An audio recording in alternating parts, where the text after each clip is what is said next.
All right, now we're going to wait for our dear friend Habeeb to join us. Sending him the link right now. As a matter of fact, team, be a good opportunity for me to get a little grooming in before he shows up. Everything's coming along nicely.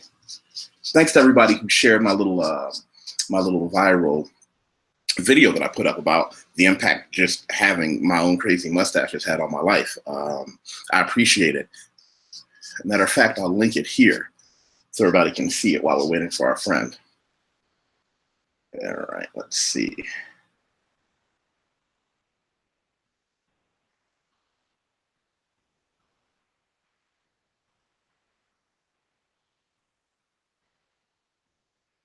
Sunday morning, 10:30 Sao Paulo time.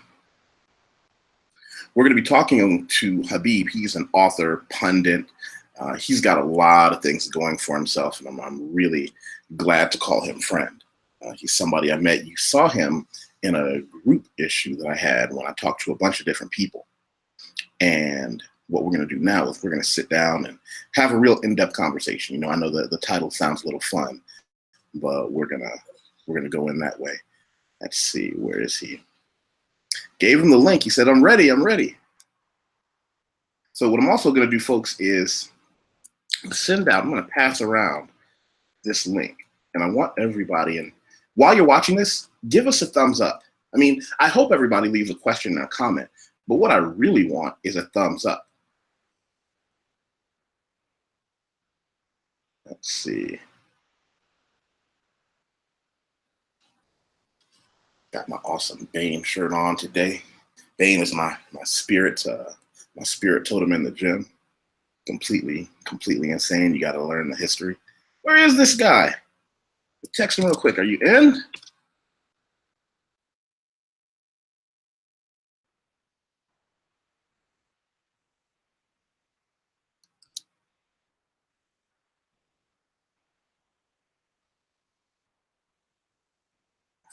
I apologize for the delay, people. Oh, wait, I just gotta. And then he says 2 minutes. All right. Well, let me do this. Let me catch everybody up on, excuse me, on what's been going on with me.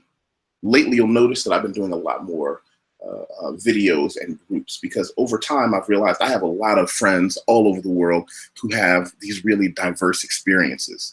And what I'm doing is trying to bring a lot of those people together. I've really established myself as a writer and an editor with my clients and doing that. And in doing that, I don't just do this because it's business. I do this because I found one of the best talents I have is that I can connect people. I'm bringing people together who have, you know, only slightly overlapping areas of interest, but I'm able to bring friends together that ordinarily would never have met. And I'm proud to be able to do that. I'm glad that I have friends that are able to have these crazy conversations with me, and everybody walks home just fine. Everybody walks home as friends. Everybody walks home having learned something. If you saw what we did yesterday talking about immigration and the policies, and should immigration have a universal policy? Should we all talk about things as if coming into this country is going to be the same issue for everyone? Lots of different things like that. I want to know from everybody. Leave in the comments as well after you thumbs up. What subjects do you think I should also include? What do you think are going to be subjects that I should come into and say, hey, this is going to be interesting discussion? It doesn't have to be something big on a global issue. It can just be something small that we deal with in our communities. And what I'm learning is my guests are bringing me these great pieces of information.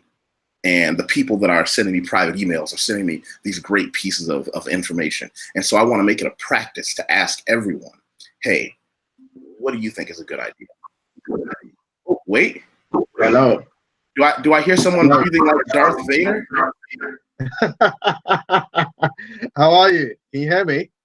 I'm doing great, my friend. But my first request I'll have of you is, do you have earphones? Because it'll stop a little bit of the background noise. It'll stop a little bit of the bouncing. Oh, okay. Yeah, let me get some earphones. Just bear with me one moment.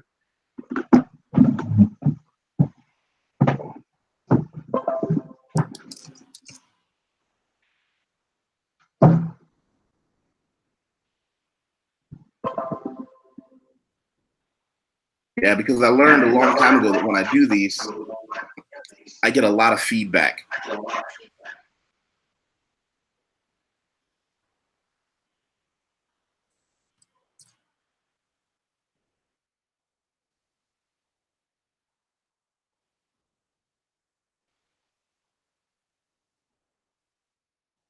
Oh, so where was I? As I'm going to ask him at the end of this, I'm going to ask him, first I'm going to make it a point to ask him who I should bring on that he knows. And I'm also going to ask him, hey, what other topics do you think are good to discuss? Because I want to do two different ways. I want to have the one-on-one chats, the way I'm going to have with Habeeb today, but I also want to start having my giant battle royals when everybody gets to have an opinion and everybody gets to bring in these deep, controversial or nonconformist views. And I've been doing that through podcasts, but now doing it through Google Hangouts. Oh, here's another question I have for the listeners. If Google Hangout goes away, what should I use instead? I've heard some dirty rumors that apparently it's going to go away. And I know that there are going to always be places and people looking to replace it. But what do you guys use in place of Google Hangouts?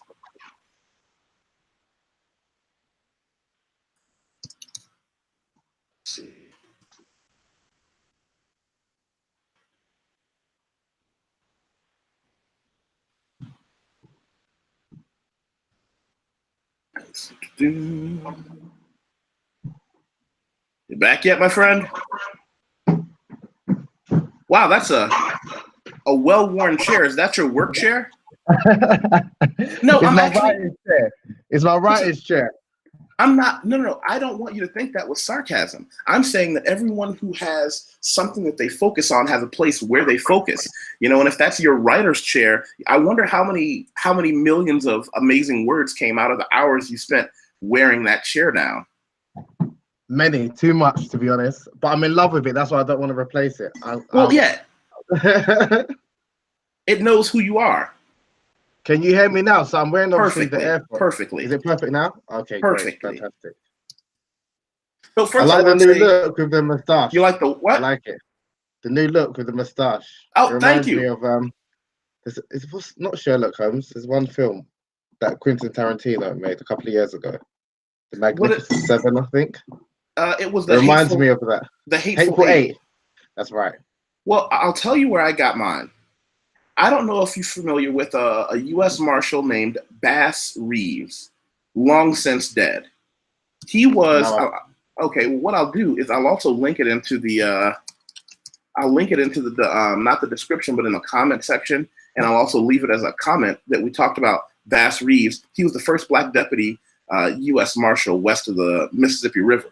He worked in Arkansas, Oklahoma, and if you look at any pictures of him, he has this testosterone-fueled mustache, my friend, that makes weak men tremble.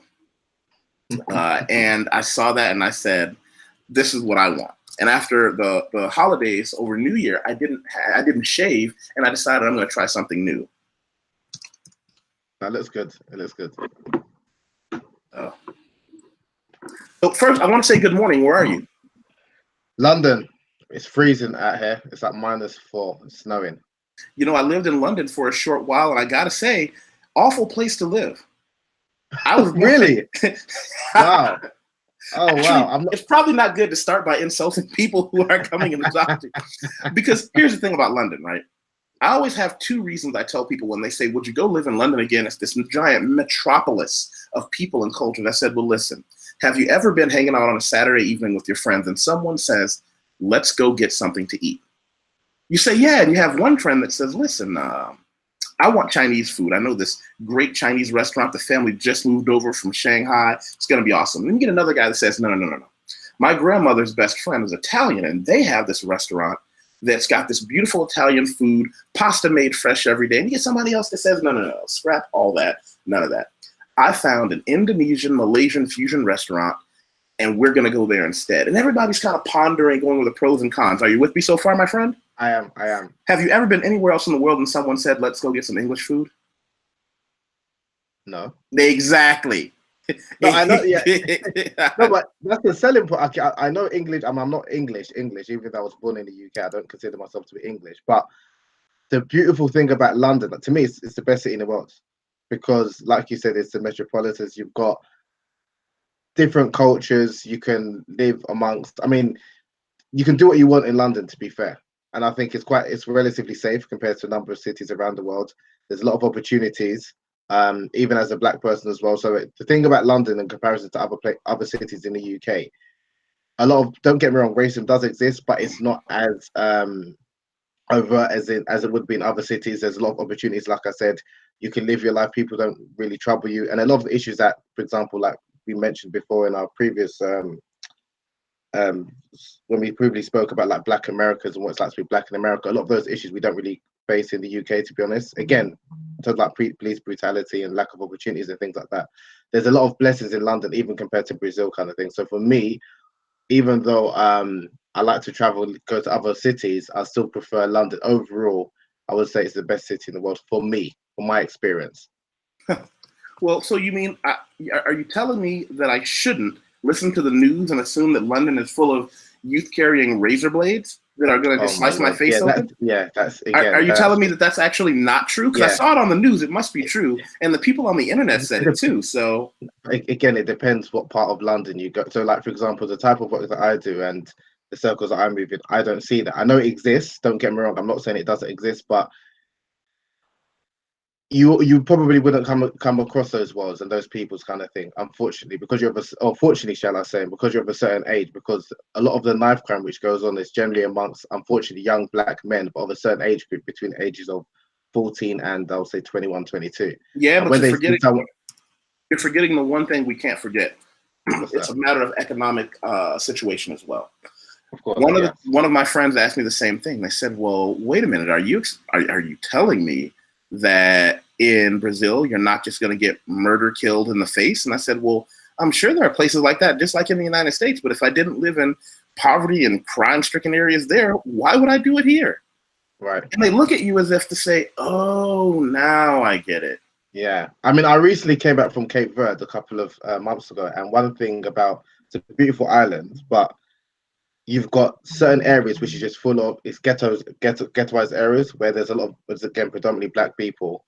And if, for example, if you live in that type of environment, yes, you might be subject to robbery, see violence and all sorts of things. Whereas if you're in the more affluent areas, you wouldn't see that whatsoever. And there's a big separation between those two areas, which I think might be the case in parts of America. Whereas in the UK, there isn't really, like, there's some estates or like boroughs, you could say, which is ghettoized, like there's a lot of poverty-stricken people living there, but they're in very close proximity to the more affluent areas. So in London, it's very difficult to find out where like the quote-unquote poor people live or disadvantaged people compared to those that are relatively well off, because there's not like a big segregation between the two peoples kind of thing. So it's and again, in comparison to like Nigeria, which I've been a few times, or like Egypt, where I lived a couple of years, there's a big segregation between the haves and have-nots. So if you're living in an area where there's like a socially deprived area, you might be subject to a lot of these things and might see all of these social ills. Whereas in London, because we're all intermixed, it's kind of hard to explain, because a lot of people, like when they assume like, is this a poor area? Even like they might think of Brixton, it's now become quite an affluent area where there's a lot of wealthy people from not only from the UK but from abroad kind of thing. So it's just a small pockets where you find that like knife violence and knife crime and like so-called gang warfare, but some of it's exaggerated, because in comparison to like Nigeria, Egypt, obviously Brazil, it's not that bad in the UK. That's not to say that it doesn't exist, but in comparison, it's not nowhere at the same level. So I would invite you to come to London, and hopefully you will change your mind, because it's not as bad as what many people think. And there's a lot of opportunities as well, business opportunities. Oh, no. That I totally believe. It's just, it was never... The food is not the best, though. I agree with that. The food is not the best. Yeah, the food is just, yeah. And the women is not the best either. And there's something about that place where there's no sunlight ever. Like, you can have daytime, but no sunshine. And so it's like, well, if I'm going to go there, you know, I've dated women from a myriad of colors and shades. But if I'm going to date a woman that's white, I don't want her to have that pasty look. I'd rather come from a country where the sun shines and she happens to be white. It's like if I'm dating a black girl, you know, it's the same thing. I don't want, you know, it's weird. But let's do this. I want you to tell everybody how, because you and I know each other. Tell everybody how awesome you are and who you are. But now, have we started recording? What do you mean? We've been recording since you jumped into a live. You didn't know I didn't realize. I thought this was the preamble. Wow. Okay. Yeah, well, I'm still my authentic. Well, hold on. I'm still going to be my authentic self, but I honestly thought this was the preamble. I thought we was going to start recording 20 minutes. I thought that I'm glad that you didn't say anything incriminating right now, my friend. Well, I'm not like a two-faced person, so hopefully, the people that will speak to me offline is the same that they'll see me online, kind of thing. So I'm not going to say anything that's too incriminating. Hopefully. Well, I have a theory that I don't say anything out loud that I can't afford to have repeated, and I say some pretty weird things, but I make sure, listen, if I'm going to say it, I'm 100% ready to stand behind it. My choice of words, the things I do. Yeah, okay, yeah, I agree. So, so I should introduce myself. Sorry for people that are just listening and then thinking, who is this guy with a funny accent speaking? Great jumper. Okay, so my name is Habeeb Akande. I'm a British-born writer, originally from Nigeria. I've authored 6 books, non-fiction books on race, erotology, which is the study of sexual love and the art of lovemaking, and obviously on history, and also Brazil. I've done a bit of research in Brazil. I've been to Brazil about 7 times since 2014. I'm also working on a documentary about what it's like to be Black and Muslim in Brazil. I recently published a book called Kunyaza. Hopefully people can see that. The Secret to Female Pleasure. The book is about a traditional sexual practice in Rwanda in East Central Africa, which has the reputation of facilitating female ejaculation and multiple orgasms in women during heterosexual encounters. Basically, what this technique involves is the man uses the head of his erect penis to stimulate the woman's clitoris and labia minora in order to enhance pleasure and hopefully lead to you could say a gush of water known as female ejaculation or squirting. This is a practice that has been exercised for over 150 years. Some estimates say up until as far back as the 16th century. So another reason, a question I'm sure people's wondering, why am I interested in writing about female sexuality and female pleasure, is because... Whoa, slow down. Sorry. My question is, why would anybody not be interested in understanding female sexuality and pleasure? I find it strange when guys like, wow, you really study that stuff? Yes, as a matter of fact, I do. Yeah, I agree with you, but that's one of the most common first questions that people ask me. Why are you interested in writing about female sexuality? Why are you interested in writing about or studying about women's pleasure and how to why it's important for women to enjoy themselves in the bedroom? Now, again, what is like for people who have got a similar mindset, you don't need to explain that, but a lot of people do not have that mindset. A lot of people do not understand why it's important, because there is a lack of information. There's a lot of misinformation and miseducation in relation to female sexuality, even squirting, because when many people think about squirting, they think about pornography. And even a lot of Western scientists and sex researchers, they believe that female ejaculation or squirting doesn't exist. They believe that it's a myth. They think that it's urine. And I think that that's very problematic, even in the UK, where because female ejaculation is perceived to be urine or pee, however you want to call it, in British pornography, it's banned. So in British pornography, you would rarely see a woman experiencing the gushing flows of ecstasy, because it's perceived to be urine. And well, my first question, for you though, I think is everybody, everyone has their bailiwick, everyone has their wheelhouse. My first question, as someone who's always going to give pushback, what qualifies you to say exactly what it is? In your book, do you have people with MD, PhD, letters behind their name that can say, yep, he's not just imagining it, that's what it is? Yeah, exactly. So my book, and again, a lot of my work is, although obviously the layperson can read it, but it's generally aimed at academics or fellow researchers. So even in my book, when I'm not just speaking about the technique itself and what a man needs to do in order to enhance female pleasure and trigger ejaculation, I'm examining female ejaculation studies from other academics, particularly in the West, and the contradiction.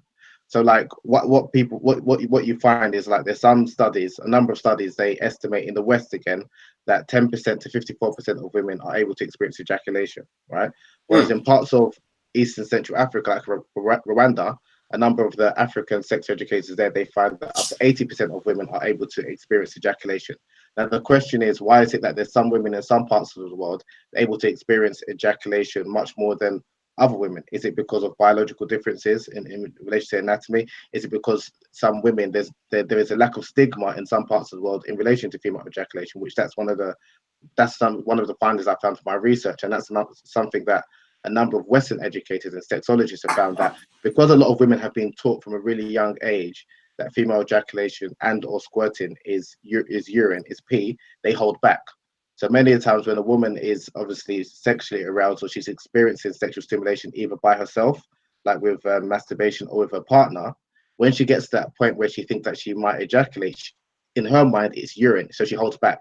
And I'm sure people even listening, they might have some experiences where either they themselves, with a female partner, the woman said actually maybe slow down or she needs to go to the bathroom, or the woman holds back and she doesn't communicate that because in her mind and what she's been taught, and unfortunately amongst a lot of men who are ignorant about this, they think it's urine. Now, so, wait, we've got a question. I don't know whether or not you can see it in the chat box. Our dear friend, dear sister, Roxana Bangura, who's a friend of mine, she's a world traveler. She asked a very pointed question. How is a man teaching a woman about their bodies? She said that very specifically, and I'd like you to address that for her. Okay, so how is a man? The same way a man can teach a woman about the G-spot. Everyone accepts now the G-spot. The G-spot was named after a German sex educator in the 1950s.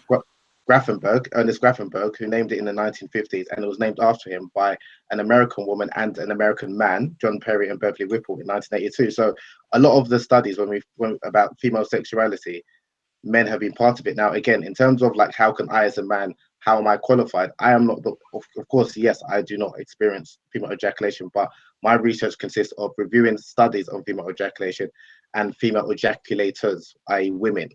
So most of my research is based on the findings of women. And one of the things which I wanted to raise awareness about is that when you look at a lot of Western studies about female ejaculation or female sexuality, we generally do not hear their experiences and the studies of African women, which is something which I had a concern with. So it's like they'll dismiss what a lot of the African women were to say, and they'll just concentrate on those findings or the sayings of certain, particularly white European or white American women. Do you understand what I'm getting at? Now, because a lot of that, and again, I want to make it clear, I'm mainly speaking about East and Central African women. I'm originally from West Africa. Culturally, it's very different. Wait, hold on. You said you're originally from West Africa, Nigeria. Oh, you were born in Nigeria? No, I was born in the UK, but I'm originally from West Africa. And the reason why I want to make it clear, because when people outside of Africa think of Africa, they think we're a monolith. Like, so I might say African culture, and they think it's all one and the same. Many people in West Africa and South and North Africa, they're not aware of this tradition. So they think, like, for example, female ejaculation is urine. Whereas in parts of East and Central Africa, because they've been taught from a really young age, this is part and parcel of the female experience. So again, it's not me well, I'm a vessel, you can say, but a lot of the information that I've presented in my book, these are the words and findings of African female sex educators known as Sengers. So again, it's a valid question. I appreciate the question asking that, because I do get asked that quite a lot. But then one of the things that I always ask back when people ask me that question, do people ask that same question when they see a white, middle-aged European man speaking about female sexuality? And I would say, I don't think that's the case. So generally, and this is something that I find amongst people of color, that there's a lot of pushback when they see, especially a black person I'm in my mid-30s. I'm not really young, even though I look like I'm maybe like 21. But when they see like a black person speaking about it, it's like, we need to see your credentials. I need before I accept what you're saying. But if I was a white middle-aged man and I'm speaking about a culture like Tantra, like in America, a lot of the educators of Tantra, they're not of Indian descent. But then why is it they're qualified to speak about Tantra, tantric sex, yoga, and they're not from that tradition? But people accept that. Do you understand what I'm getting at? So I think it's something that, especially a lot of people of color, we need to kind of, and that's why I wanted to write a book, because me, myself, again, I know when people see me, they might be thinking, oh, who's this guy speaking? So that's why, obviously, with the book, I'll put it down there and people can see the research that I've found. And obviously, I'm fully quoted different sources, so they can check what I'm saying. It's not just a case of me putting out these assertions on what I found from my own experiences, because that's not what it's about. It's not a biography.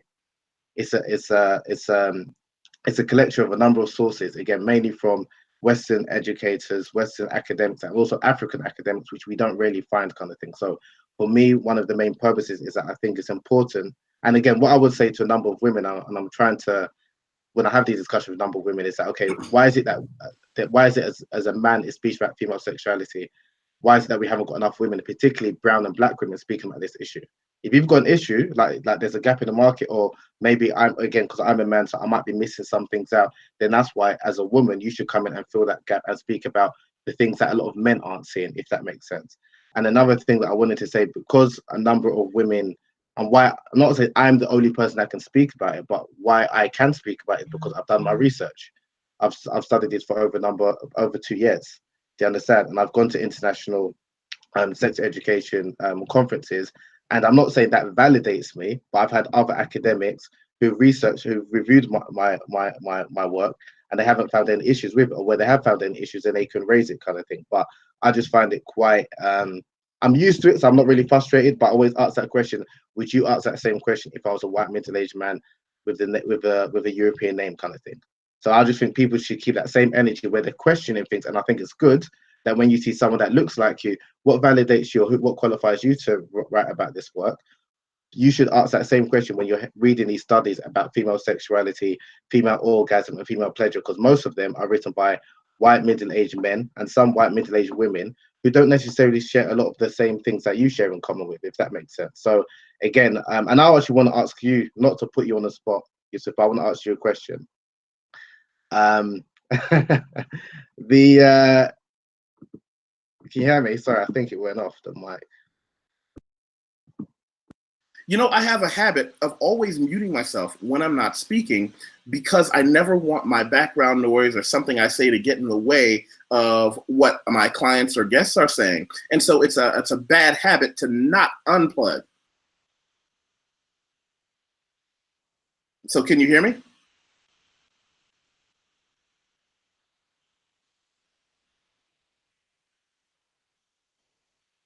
You muted yourself. You muted yourself. Hold on. There, now you're free. You muted yourself, can you hear me my now? friend. Yes. Okay, sorry about that. So, like, the title of our discussion, I saw it was labeled Squirting Girls. Now, to be honest, I was a bit hesitant with that title because I didn't want people to think that we're just speaking about underage girls, because that's definitely not what I'm speaking about. Whoa. Where did you get the Or association? pornography. Because unfortunately, in this climate, again, when I see, again, the perception, girls, people might think we're speaking about underage women, which that's definitely not the case. I want to make sure that's clear. But then also, when people think of squirting, generally a lot of people think about pornography. And again, this is one of the stigmas in relation to gushing, female ejaculation, squirting, is that a number of women think it's only women in porn can do. And unfortunately, pornography, there's a lot of miseducation, because we know pornography is about performance. It's about entertainment. It's not generally it doesn't reflect real sexual experiences between two partners. So a lot of the quote unquote squirting that we see in pornography is not real squirting. They use douches and things like that, or that is actually urination. So that's something that I wanted to address the misconceptions of. But then with the title Squirting Girls, I was thinking, wouldn't that attract maybe people who might be thinking we're speaking about pornography or underage women, which that's definitely not the case. So that's why I wanted to hear your thoughts of why you chose Squirting Girls. Let me do this. First, I want to approach this not with sarcasm, but my first comment, I want to come at with compassion. It breaks my heart to know that so many other men are forced to live in a world where they're terrified of the slightest misstep, where they're terrified of what if someone said it the wrong way? What if someone, to be more accurate, what if someone intentionally misinterprets something I said to try to get me in trouble later? I'm fortunate in that I don't work for anybody. I've done my own businesses since I was very young. But at the same time, anyone who's not willing to ask, leave a question, I don't have time for them. And I'm going to just fearlessly go out there. The reason I said squirting girls, one, squirting is a word everybody understands. And it's less clinical than female ejaculation. Two, the reason I said girls, now let me back up. Do you know a woman, did you see, I spoke with a woman named Dr. Kim, and Dr. Kim is a woman who has a PhD in strategy, and she's a lecturer, and she authored The Thought Reframer is one of the nicknames they call her. Well, she sees it in my writing at yusefwateef.com. I often write girls, and sometimes I write women, and she challenged me on why I said girls. And I said, well, I say girls because when I say girls, I intentionally invoke young, bouncing, beautiful, full of optimism. And she and I had a beautiful back and forth. It was not about winning or losing. It was about both of us being able to stand tall on our points. What I challenge you to do is say, instead of being afraid of someone intentionally misinterpreting it, challenge it head on. Say, here's what I mean, and here's what I say. Now, I chose these words. I want to be clear to anybody listening. If you want to be mad at somebody about the title or anything on my website or my YouTube, don't be mad at the guests. This is my house. But I'm telling you, the world changes when you're no longer afraid of what other people think or say because you're ready to just deal with that consequence. And as someone who's dealing with female sexuality, I can only imagine the pushback you've already had. What do you have left to be afraid of? You wrote a book about female ejaculation. What you're saying is true, and I appreciate what you said, and thank you for clarifying that. And I'm in a similar position where I don't really think too much about what people say, because if I were to think about what people were to say and I was fearful of that, I wouldn't have written the books that I write about. So there's a lot of misconceptions again that people will have when they find out a man is writing about such quote unquote controversial topics, when in my mind it's not controversial whatsoever. The same way you said earlier that why wouldn't a man be interested in this type of topic or this type of research, whereas a lot of men aren't, and even a lot of women, they're uncomfortable with a man speaking about it. So I do appreciate what you're saying. I think it's valid, and I'm actually going to take that forward, that if my intention is clear and I know what I'm saying, I don't need to keep questioning or make sure I'm just saying something that's palatable for other people because I'm worried about people misinterpreting what I'm saying. So I appreciate your explanation, because that's something I'm going to take on as going forward as well, to be fair. Oh, by the way, speaking of people misunderstanding, I tagged you. I posted this on Facebook and on Twitter. I want you to go and share those both on your timeline. Get a few of your friends here. Yeah, I will, again, because I thought that I didn't realize that it was live. Let me do this now. I'll try and yeah, if you see I tagged you in it. Yeah, so if you can I don't want this to be quiet. So do you want to say something else, or do you want to ask me another question, or where did we drop off? No, I was going to say, once you share that, you can drop back in. You know what I will do? What I'm going to do is I'm going to post in the comments. I'm going to actually post the conversation. Mm-hmm. Let me do this now.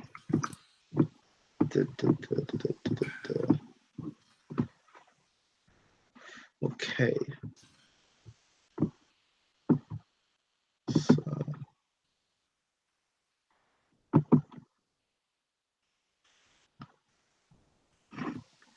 What I'm doing is putting in the comment when she challenged me on using girls instead of women in certain places, so that everyone can see it. Yeah, it should be. But the funny thing is that when a number of female sex educators that I speak to, they do say that squirting is the most frequently requested question that they receive from a number of women. But in the public domain, there's a lot of, like I said, there's a lot of misconceptions, stigma surrounding the topic. So it's one of those things that many people are squeamish or they don't really want to talk about, but behind closed doors, it's one of the most frequently requested questions. I think the Pornhub last year, Pornhub released their figures of the most searched items, and I think female ejaculation squirting was 11, and then 11 2 years ago, and then it was number 6 a year ago, and 44% of women search for squirting more than men. So it's not something that only men are interested in.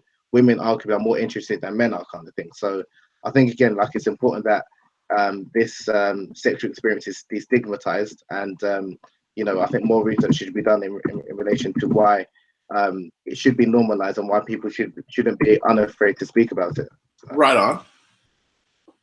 Right on. I totally understand that. But my question is, when you decided to go from amateur to professional and start writing about this, What made you make that turn? What made you say, hey, you know what? I think I'm going to do this all the way?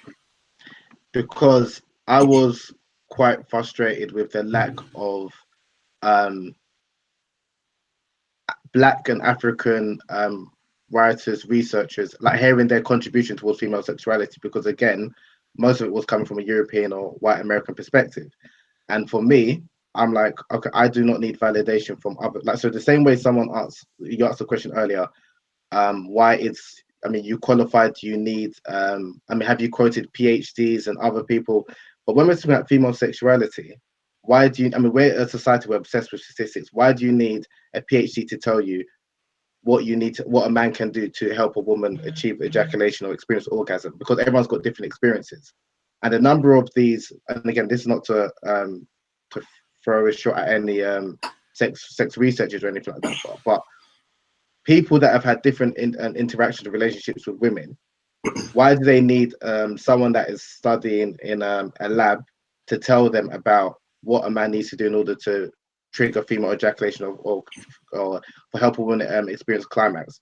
Because arguably you can see the everyday man or everyday woman who's had these different experiences, who hasn't got so much of these inhibitions, and especially people from different parts of the world who haven't got a lot of these mental blocks that many people in the West have, they should be asked, they should be questioned. Their findings should be, because it will help you challenge even some of your assumptions that you have. One thing I want to quickly touch on is also the perception of what a quote unquote perfect or normal vagina or vulva or female genitalia looks like. Now we know that in the West, the procedure called labiaplasty, which is basically where a woman reduces some parts of the elongated parts of her labia, because they want a quote unquote perfect, or like perfect. I don't want to say the word vagina, because even when we use the word vagina is not this. We use the word vagina generally to refer to the vulva, which is the whole female genitalia structure, when vagina is actually like the vaginal canal, but I would use the word vagina referring to the vulva, because that's generally how people use the word vagina. But so this procedure called labiaplasty is one of the most common and one of the most popular types of cosmetic surgery in the West, because women want they want a vagina that looks like a lot of the women in pornography, which is neatly tucked. You don't see the protruding lips, like the vaginal lips sticking out. And a lot of women, because of this, because a lot of, the female genitalia looks very different from what every woman, a lot of women are not proud of the way their genitalia looks like. Whereas when I compare this to the situation of female genitalia appearance in East and Central Africa, particularly in Rwanda and Uganda, they've got a practice called gukuna, which is labia elongation, where women are encouraged from a young age to manually stretch their labia, because for them to have long protruding lips, again, the total contrast to the West, that's seen as beautifying. And also it's said to enhance pleasure, because during penetration, the man's penis, when the man's penis with the skin to skin contact with the elongated labia, it increases pleasure for both the man and the woman. So their perception of, in terms of what is seen as attractive, and I'm speaking about the genitalia in this situation, is the total opposite to the West. Do you understand what I'm guessing at? And when people can I offer a middle road and say, okay, go on. If you, in your studies, you see the difference between the Eastern and Western culture on what a perfect genitalia looks like for a woman, and some stretch and some trim. Mm-hmm. Could we, I always push for yours is fine as long as the doctor says it's okay. Yes, that's do we get to the point where we can say in any society, be it Eastern or Western, what does it take for us to just be able to say, you know what, hers is hers and yours is yours, go for it, it's okay. That's my point, because I'm saying there's a lot of pressure in the West for us, again, especially on women, to achieve this so-called ideal form of what a woman's body is supposed to look like and what her genitalia is supposed to look like. When you go to different parts of the world where they haven't got these, I'm not to say there isn't pressure for a woman to look a certain way, but it's more like however you are. If you've got long lips, if you've got short lips, whatever. Now, but I'm saying that they prefer a longer lips, whereas in the West that would be seen as abhorrent. It was seen as shameful, if you understand, get that. So what I'm trying to do is to challenge people's even perception of what they consider to be beautiful, what they consider to be sexually arousing, because all of that is shaped by the culture and environment which you live in. And if you understand it, then you will challenge yourself. Why do I think this is? Because a lot of women have body confidence issues. Now, a lot of their body confidence issues is stemmed from what they perceive to be attractive, unattractive, desirable, undesirable, which is shaped by the culture which they live in. If they go into a different part of the world where, for example, like in parts of West Africa, where women who are, you could say, quite large and you could say maybe slightly obese, they are more desired than women who are very slim, which is propagated in like in Europe and parts of America when you look at the fashion models. So obviously a woman who has issues like with her body, she might be thinking, okay, I need to, a lot of women, they want to lose weight, but that's a Western issue.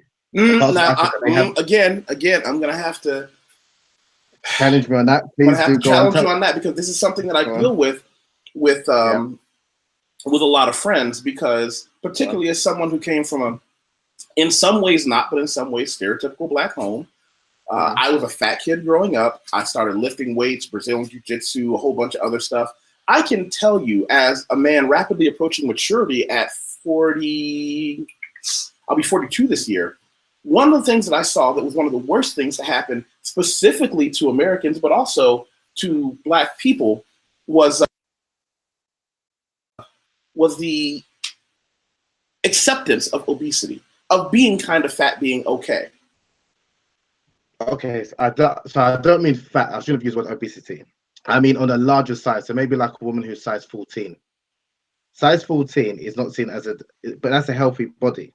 It can be healthy. That's not obese. I'm talking for a woman. Do you agree with that or not?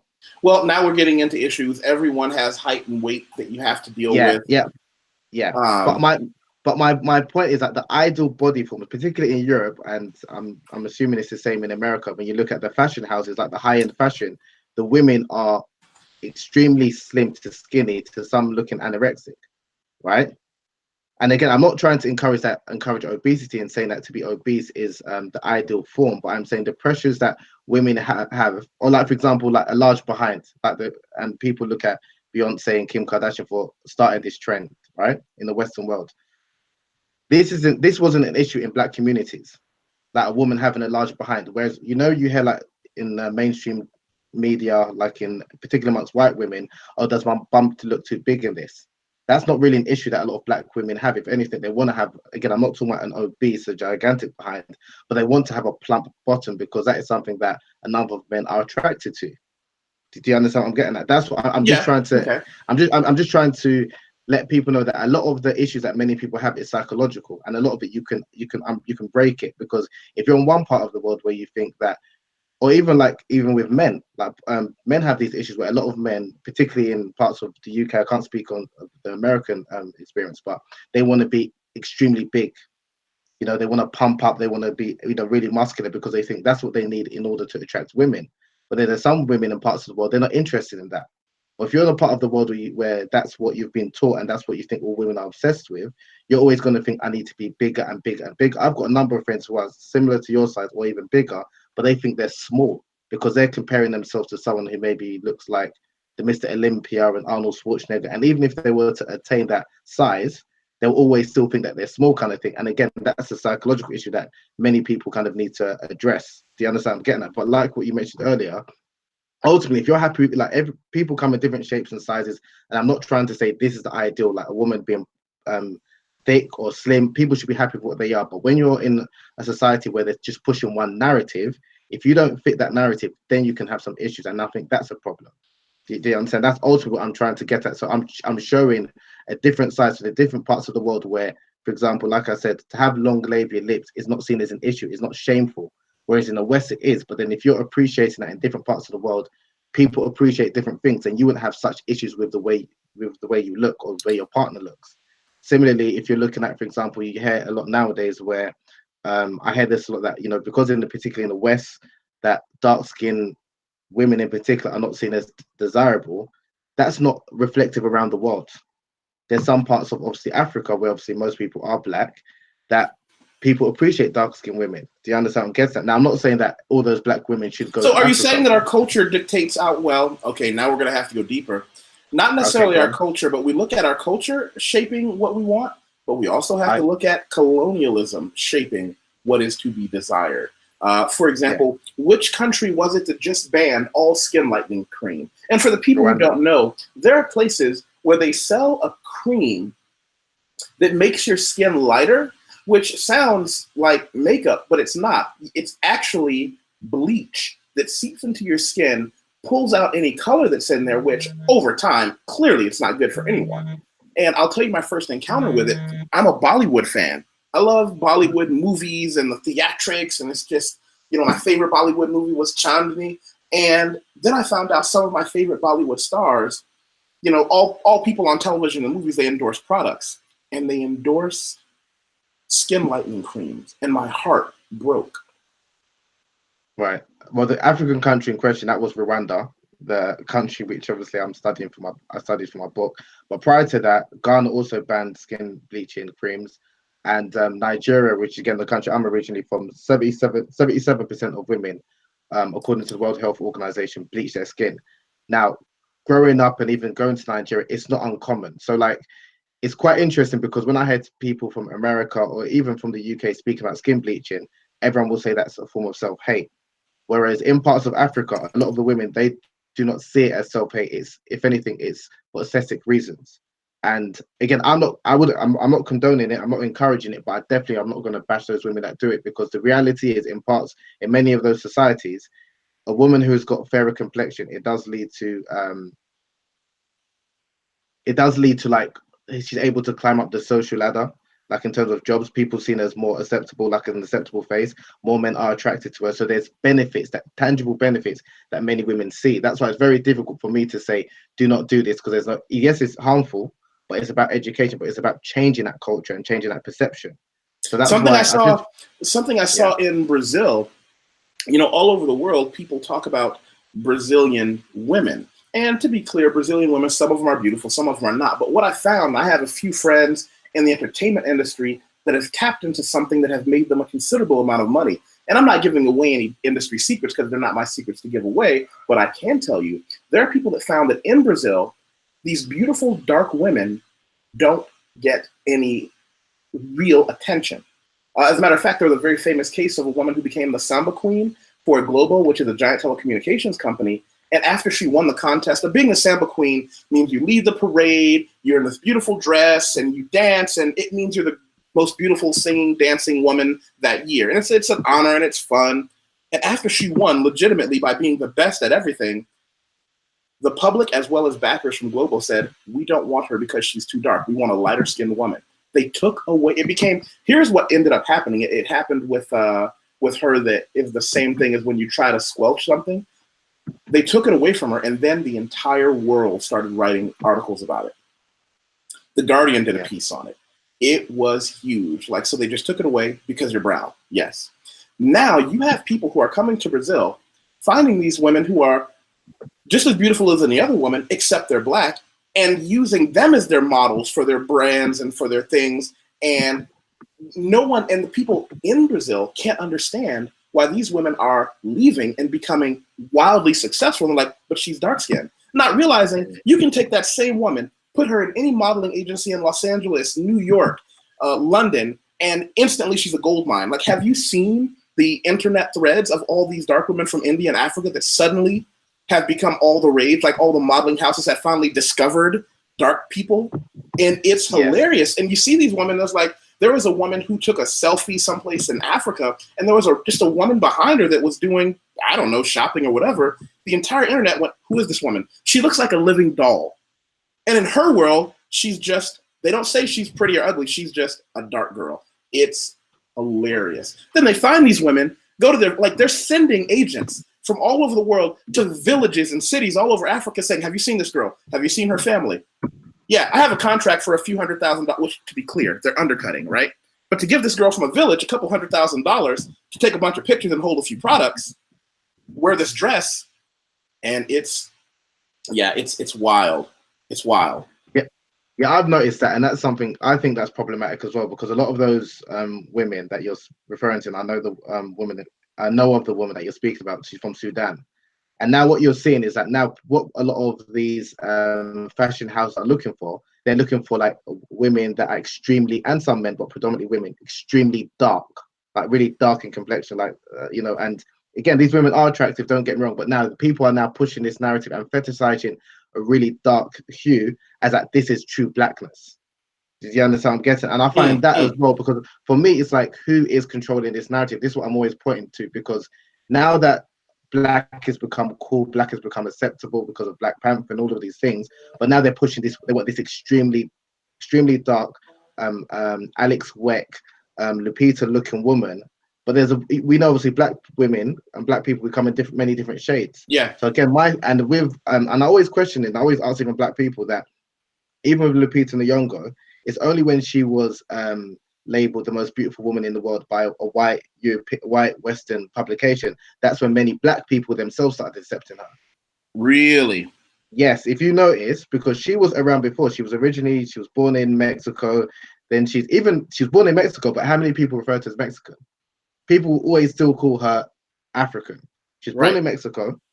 Then she spent some time obviously in the UK. Obviously, she's back and forth between the UK, America, but she's a woman of around the world. But she would still be called a Kenyan because of her features. But no one would label her as Mexican, even though she was born in Mexico, or label her Latina, because she doesn't fit. You know something interesting? I have a few friends in Mexico. As a matter of fact, Roxana, who left that question, she's a Black American woman who's moved to Mexico, and she lives in Mexico now. All over the world, there are colonies of Black people that the world conveniently forgets. But here's something interesting. One person wrote an article in one of the international publications that I read, and they said, how come Lupita never speaks Spanish? Remember, she's fluent in Spanish. She was born in Mexico. But part of her curated image, they've completely made sure. And I wonder, if I was a Black person in Mexico who's known about her since we ever knew, long before we did, well, why? Why is it that you can't throw a, hey, good morning to all my people in Mexico? Because she doesn't fit the narrative of what they want to push, of what a Mexican looks like. They want to push this African, like she's the ideal African woman, ideal Black woman. Again, don't get me wrong, she's an attractive woman. But again, it's what I'm just questioning. Why is it's only when white people, mainstream media validate someone, right? That's when all of a sudden people of the world all now appreciate her beauty. And I'm saying that is what is a problem. So even when we're looking at, and again, like for example, the Rwandan sexual technique I was speaking about, it's only when some mainstream publications from Europe and America started speaking about it, that's when Black people in both in America and in Europe were interested in it. So when it's picked up by certain articles, certain outlets like Men's Health, Cosmopolitan, that's when all of a sudden, because it's got a white approval, now Black people want to accept it or can accept it. But if an African person was saying it, because there's a number of African, and they were men as well, speaking about some of these practices, people don't want to believe it, because when they think about Africa, the image is poverty, famine, female genital mutilation. You've got nothing that you can teach us. But when it's a white European person that speaks about these issues and they found that they quote unquote discovered it or researched or found these remarkable practices that it does work, all of a sudden now you get a number of Black people from the diaspora that's now like, oh really, we want to find out about it. So I'm just, again, that's something that I think, and I'm talking about myself as well, that I have these because I've been conditioned to think a certain way, that when I think about the continent, it's like they are behind us. There's nothing that they can teach us, and unless it comes packaged in a way that is acceptable to me as someone that lives in the UK, then I will accept it. And generally the person that has to be presenting that information has to be a white person, whether it's a white woman or white man. Wow. Have you seen the documentary Sexuality? It came out a couple of years ago. No, I have not. So it was a documentary by American woman and a British woman, where they were speaking to different sex educators around America, primarily around America, trying to find out how a woman can experience orgasm, because as we know from studies, only 30% of women can experience orgasm on a regular basis during penetrative intercourse, and a third of women have never experienced an orgasm or find it difficult to experience orgasm on a regular basis. This is something that many studies have found. So there was one woman who she said that she was in her mid-40s, mid to early 40s. She said that she's even though she's in a relationship, I think she was married, she's found it very difficult. She found it very difficult to experience an orgasm. So herself, along with another woman, they embarked on a journey to speak to a number of sex educators who specialize in tantric sex, neuropsychology, all different things, neuroscientists, to find out how she can have a better sexual experience and ultimately enjoy pleasure, right? And when there was one of the women, Beverly Whipple, who I mentioned earlier, who quote unquote discovered or labeled the G spot after Dr. Grafenberg in 1982. Right. She mentioned, like, in parts of West Africa, there are tribes that a lot of women experience ejaculation. They spray the walls. And she unfortunately she labeled the tribe incorrectly, and the practice she referred to as Kachatari or something like that, rather than Kachabali, which is the same as Kunyaza. Now, my point is, it's only when she said that, and because Beverly Whipple is seen as the pioneer of female sexuality in the West, then all of a sudden you see so many media publications, wanting to find out about this African tribe who has a secret to female sexuality and female ejaculation. So again, it's like, why is it it's only when you hear a white person saying it, that's when all of a sudden, and I'm including Black people in the West and in some parts of Africa as well, that's when now they want to find out, is this true?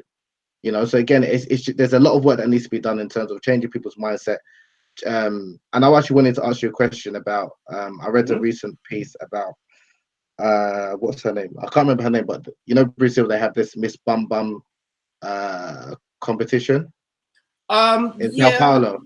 Yeah. So there was a piece that I came across, I think it was 2 weeks ago, where there was a lady, I can't remember where she's from in Brazil, but she won the last Miss Bum Bum Brazil contest, and she was now saying that she thinks that her bottom is a bit too big. And then one of the organizers was saying this is because of the Kim card, that like in Brazil they like a firm, shapely bottom, but not something that's, you know, gigantic over the top. And he was saying that because of the influence of Kim Kardashian and other social media personalities, people are going to an excess. So even like what's considered to be desirable, even in Brazil, it's changing amongst women. I don't know if you've come across that or what's your thoughts about, because in the UK in particular, everyone's now looking for Brazilian butt lifts, the BBL surgery. Every woman wants, like, you know, this quote unquote Kim Kardashian or Beyonce shaped bottom. So I was just wondering, have you seen any change in attitudes, again, from not only in Brazil, but Americans that are thinking of going to Brazil, in terms of what is like the ideal posterior form of a woman? Or like, what have you seen any change in that? Well, let me, to be funny, let me back into this conversation. Going all the way back to when we talked about the practices that women have used to manipulate the shape and style of their labia. Brazil is one of the highest destinations. I think maybe South Korea might be number one, and places where cosmetic surgery is a big deal. It's a very big deal. One of the things I love about Brazil is there's a vanity in Brazil. In America, I'm one of the oldest guys in the gym, and I'm not even old. I'm 41. Here, there are men with white hair that are just putting in reps. And I mean, it really changes you. People are concerned with how they look here, much more than the United States. Now, of course, the Western influence, you know, when they had that giant shoot up in their economy, the Burger King came, the Whoppers came. As many people stopped eating the rice and beans for dinner that their mom was making them, and they want a hamburger or a pizza. So when I say that, yeah, there are a lot of people here who do lots of cosmetic surgery. There are a lot of Westerners who come here, and this is a different conversation, not just from cosmetic surgery, but basic human needs. You know, in Brazil, it's one of those other countries more civilized than the United States in certain ways, and that healthcare is not considered a privilege. You know, in Brazil, they may overcharge you for a cell phone, or there may be a lot of other issues, but like most civilized nations, they don't look at healthcare as a privilege. If you go to Brazil and you're in Brazil, whether or not you're even a citizen, you just get healthcare. Brazilian people see healthcare as, you know, when I talk to them about what it's like in America. So do I see it?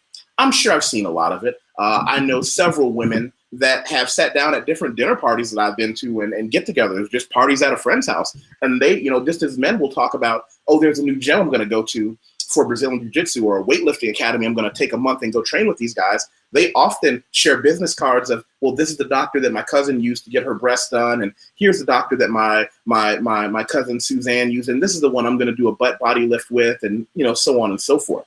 So it's not a big deal. And for the record, I think everybody should have the body they want. But I do see it. I want to be clear. I definitely see it. Do I approve of it? Not my clown, not my circus. I'm a big advocate of, so long as it doesn't hurt anybody else, get the body you want.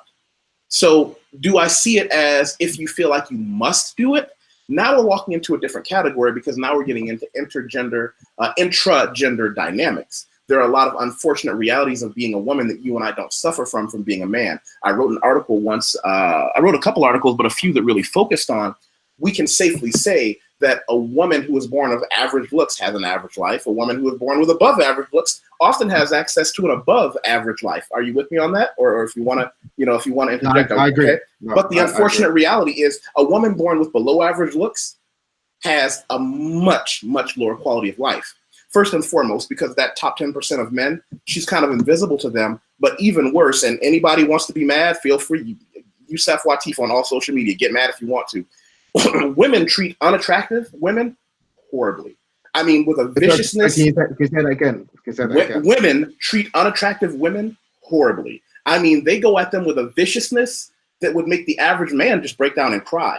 Men are simple. If we don't like each other, we've got two options. Option A, which is 99% of men, I'm not going to talk to you. You're not invited to my barbecue. I never want to see you. Option B, we're going to fight about it, which is rare. But with women, if there's a woman who is unattractive or that they don't like, there's a systematic abuse that they have to go through that is awful. So women's quality of life actually improves if they make themselves more beautiful. And that's something that you and I as men don't really have to get into, because as a man, we've got 5 or 6 different ways to be attractive to all the women in the world. We can be academics. You're a very smart man. That by itself is going to put you in the top 10% of women. You can be in great physical condition. You can be respected by other people if you've accomplished something. Why is it that the #1 chess players in the world have groupies? Think about that for a second. We have so many ways to become attractive, whereas with women, if you are average intelligence, you have average beauty, you have an average life. But if you're below that standard, it really does stunt your social progress and where you're going to get to go. So a lot of young women, that's the only thing that does scare me. I've seen girls talking about doing this 18, 19 years old, in different online forums I'm on and different parties at my friend's house. It's not uncommon for, this is my little cousin Suzette.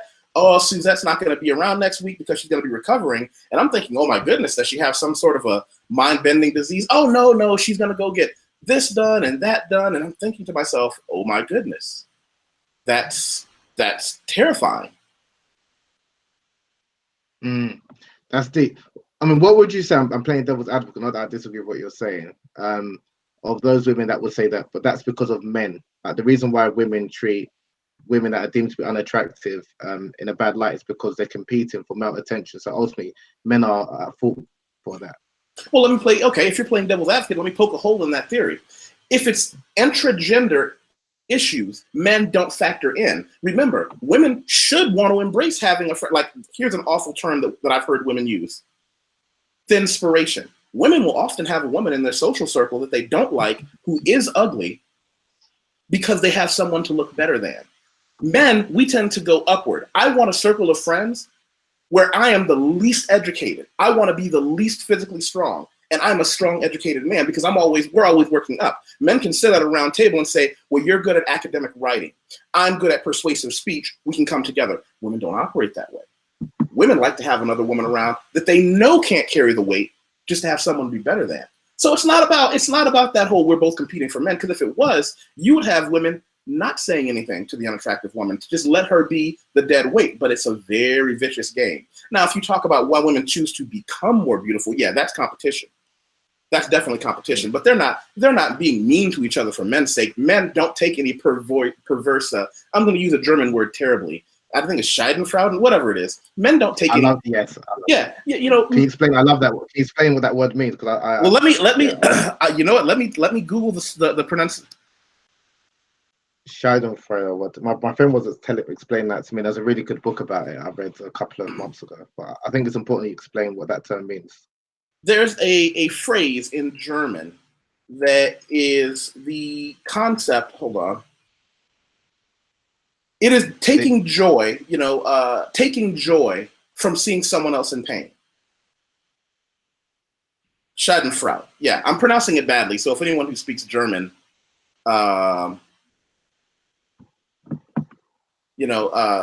considering it's German, I'm saying it wrong. But this is what I would say: men take no joy in seeing women being cruel to each other. We don't. That doesn't make us value people more. Women do that to each other. Men don't find no enjoyment. No man has ever looked at a woman and found her more attractive because, yay, she's mean to another woman. Matter of fact, we just had Priscilla popped into the chat with a great question. A very pointed question. This is interesting, and I'm going to give this to you, dear brother Habeeb. Ready? Yeah, How I'm do you ready. define a beautiful woman? How do I define a beautiful woman? For me personally, a beautiful woman is a woman in shape, pretty face. Again, forgive me if I sound a bit graphic, but perky breasts. Not necessarily she has to have a flat stomach, but she hasn't got a large gut. Again, this is for me. How I define a beautiful woman. You know, you and I are And going to have a real long conversation about not giving a fuck if anybody likes what you like. No, I don't. How dare you stand there mumbling and apologizing? Listen, it's your dick. Why are you standing there apologizing for wanting? Hold on, let me go even deeper on this. You're asking, she asked what is beautiful. You're describing what 99% of men find. You're describing a stereotypical beauty standard. You know what? Yeah. No, okay, right. Okay, so this is what I find is beautiful, right? And I'm mainly speaking about the physical qualities. But there's also inner beauty. But if I'm being honest, and I think this is the case of most heterosexual men, when they're thinking about a beautiful woman, they're first and foremost thinking about her physical qualities first. That's not to say that her inner qualities are important. So in terms of like character, whether she's truthful, whether she's loyal, that's the most important. That's also important. But if I was going to think about a beautiful woman, first and foremost, I'll be thinking about her physical qualities. It doesn't mean that that's the ideal woman that I want to go for if she's like disloyal or she's got some other inner qualities that is not really compatible with me or what I'm looking for in a partner. But if you're asking ultimately what I consider to be a beautiful woman, it's a woman that's in shape, a woman that's got a not a really large behind, but I like maybe because it's my African DNA, but I like a woman that's got a bit of body, right? Junk in the trunk, whatever you want to call it. But I think it's important that more men are speaking honestly and openly about these topics, because what you're finding is that I'm hearing it a lot on, in public forums, and a lot of men, they're just saying what women want to hear. So if that question was posed to a lot of men or like in public, they would say her personality, someone that I can trust, someone that makes me laugh.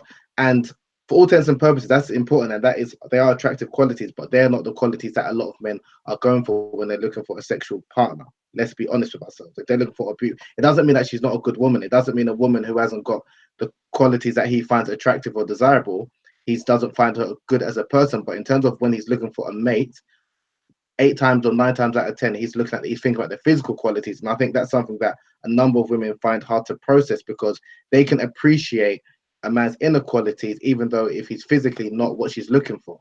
Whereas with a lot of men, if I'm not attracted to a woman, it doesn't matter how much she makes me laugh, how much of a nicer person she is.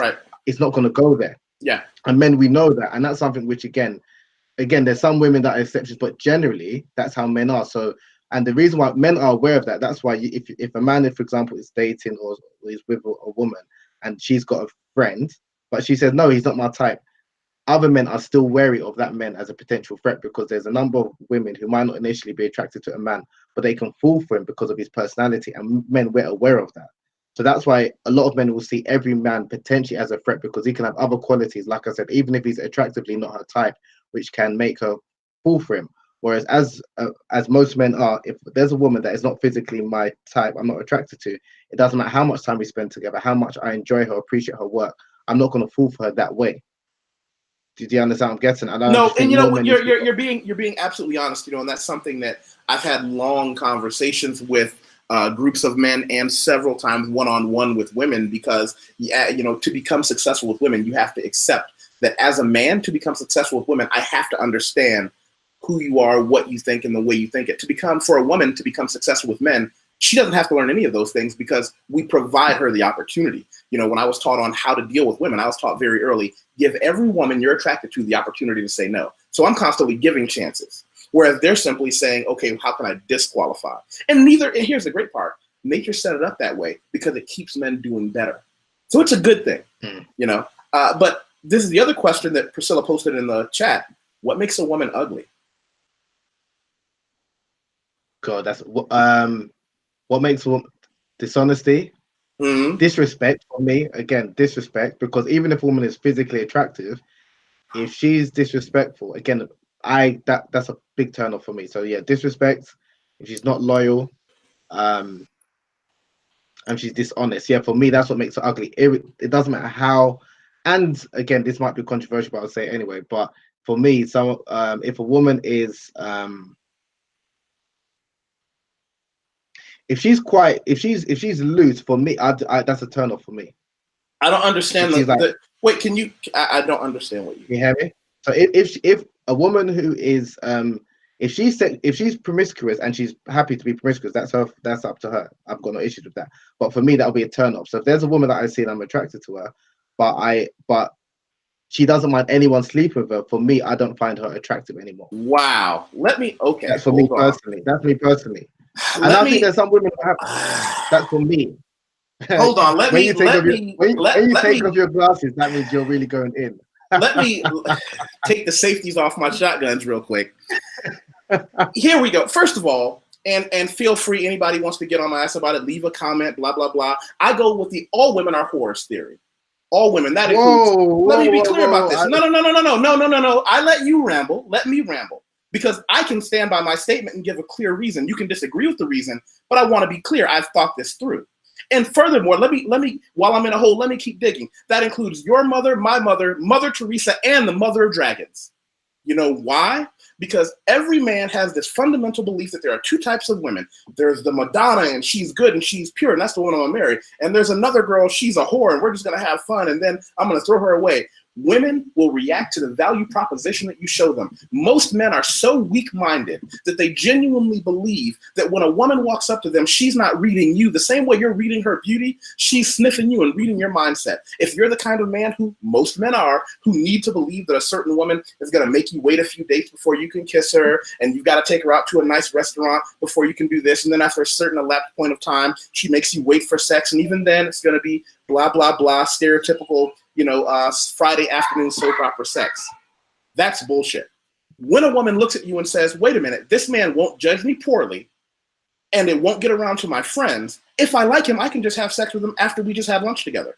And that's not a type of woman. That's not a good woman or a bad woman. That's women. But most men don't have a security in who they are because they say, oh, well, if she does that with me, she's disqualified. Let me tell you something. The woman that every man married, no matter what you'd like to believe, you didn't marry a virgin, you didn't marry a woman without any experience, because what we tend to forget, every woman has had every opportunity she's ever wanted to experience every possible variation of sex. Why? Because every man she's ever met has offered it to her since she was 18 years old.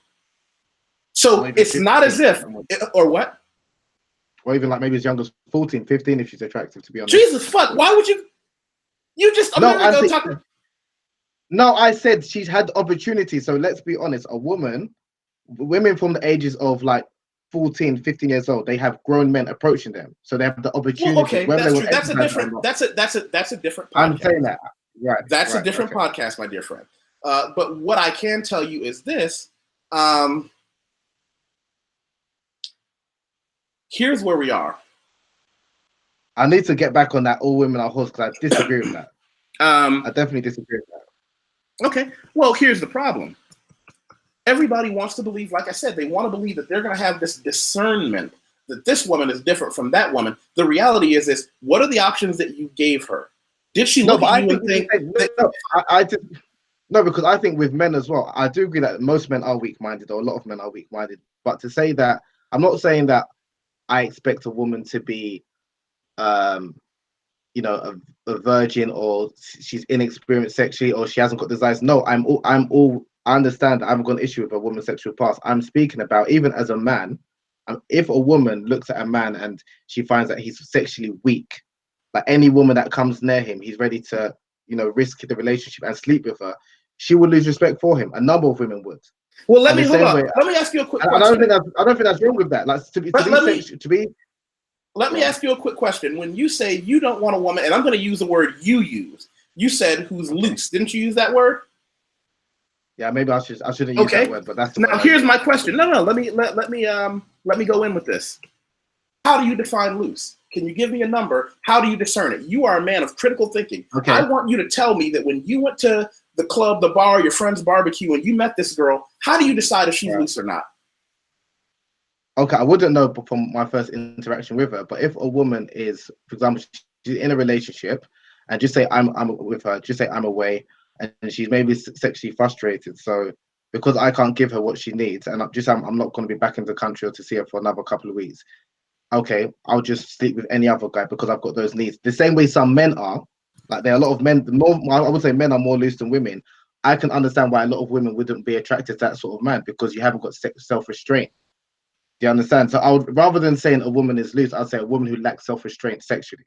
And I think that's But unattractive quality. Here's That's my question. unattractive No. Here's my That's question. unattractive How quality do you to me. find out? Do you believe that you've devised some sort of a mechanism that's going to tell you that this woman is loose or not? Show me how, because men have tried to figure this out since the beginning of time, because we're all dumb enough to believe.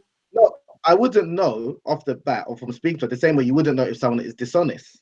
Right. Do you understand? You can speak to someone. How would you know if someone, unless they've showed dishonesty to you, or someone that you trust and respect has told you that, I've told you that person's dishonest? Do you understand? And that's why, you know, men carry out due diligence checks and women carry out due diligence checks by trying to find out about that person's past. Now, I'm not to say that someone could have been dishonest or promiscuous in the past. It doesn't mean they're that way inclined now, but that does come into consideration when people are reviewing or evaluating the way the person's character is today, and we can't pretend that we don't. That's not the case. Now, to make it out like, and I think what you said sounds really good, but if I'm being 100% honest with you straight up, I think that's not true. I don't think you're being completely honest with you. Maybe you're not completely honest with everyone, because number one, I definitely wouldn't say all women are whores, and I don't think you really. Well, here's the thing. And, what I'm doing, and then if you're looking for, yes, I can understand what you're saying. You meet a woman, you're vibing, you want to have a sexual experience with her.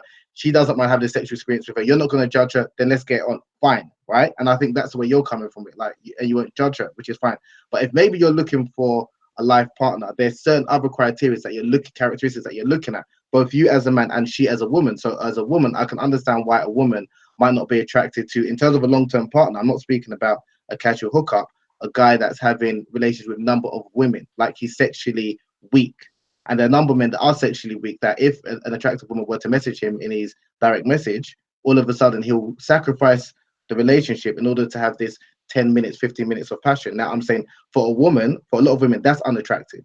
And I'm saying same way for a number of men, that is unattractive. I'm not saying if you're... Okay, let me back up. What I'm saying, when I say all women are whores, we have to be clear. I'm using what we call argumentum ad absurdum. It's the Latin for argument to absurdity. I'm giving you a really condensed issue. You don't think it's a dangerous statement? Say again?